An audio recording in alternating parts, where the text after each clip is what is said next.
Dulu, aku tak begitu mengenalnya, karena selain dia memiliki seorang kekasih, aku pun juga memiliki seorang kekasih.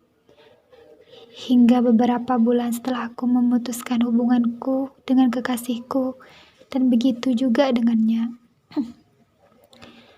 Berawal dari sebuah flash disk yang ia pinjam dariku. Lalu kami pun menukar nomor handphone.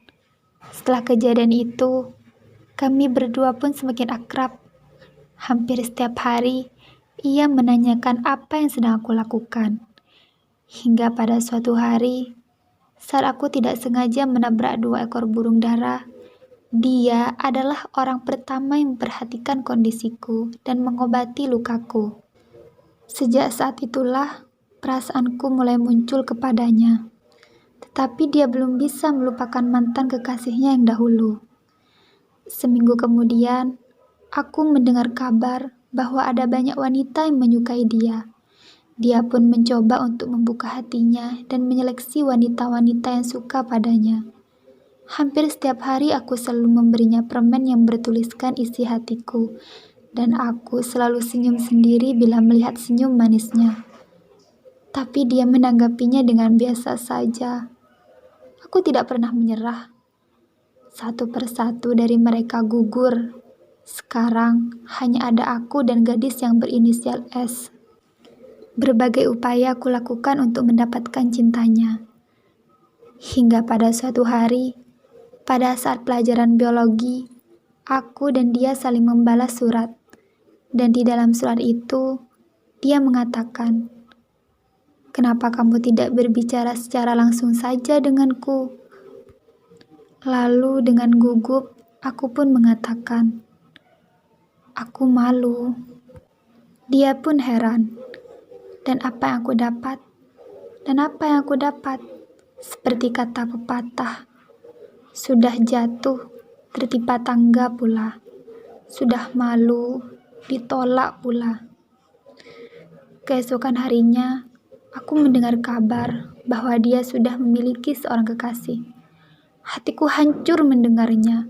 Aku berusaha untuk menyembunyikan kesedihanku di hadapannya, tapi ternyata itu sulit. 2 hari 3 malam, aku masih menangisi nasibku yang selalu disakiti oleh lelaki. Dan aku belum bisa menerima semuanya. Kalau ternyata orang aku cintai sekarang telah memiliki seorang kekasih. Walaupun aku tahu dari temanku, ternyata dia hanya melampiaskan perasaan sakit hatinya kepada kekasih barunya itu. Dan dia tidak ingin menyakiti perasaanku seperti dia menyakiti perasaan gadis itu nantinya. Karena aku terlalu baik baginya. Siang harinya, saat aku berdiri di samping jendela kelasku, aku mendengar suaranya yang sedang tertawa bersama teman-temannya. Lagi-lagi aku tidak bisa menahan air mataku. Aku pun menangis terseduh-seduh bila mendengar suaranya. Sulit bagiku untuk melupakannya, apalagi dia sekelas denganku. Mungkin dia berpikir kalau sikapku ini terlalu berlebihan dan agresif. Tapi inilah sifatku, inilah diriku. Aku berbeda dengan yang lainnya. Memang susah untuk melupakan orang yang sangat kita cintai, tapi aku tidak akan pernah menyerah untuk mendapatkan cintanya.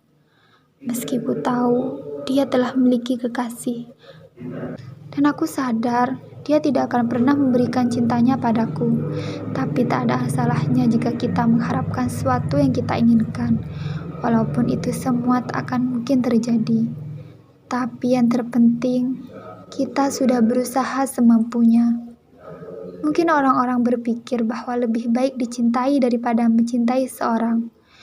Tapi itu tidak berlaku kepadaku. Aku lebih baik mencintai seseorang daripada dicintai. Karena jika kita mencintai seorang, kita akan merasa bahagia, meskipun hati kita tersakiti karena tidak dicintai. Tetapi jika kita dicintai seorang dan kita tidak mencintai orang tersebut, maka kita akan selalu merasa bersalah karena telah menerima orang yang tidak kita cintai, dan dia akan tersakiti. Karena bagiku, lebih baik tersakiti daripada menyakiti.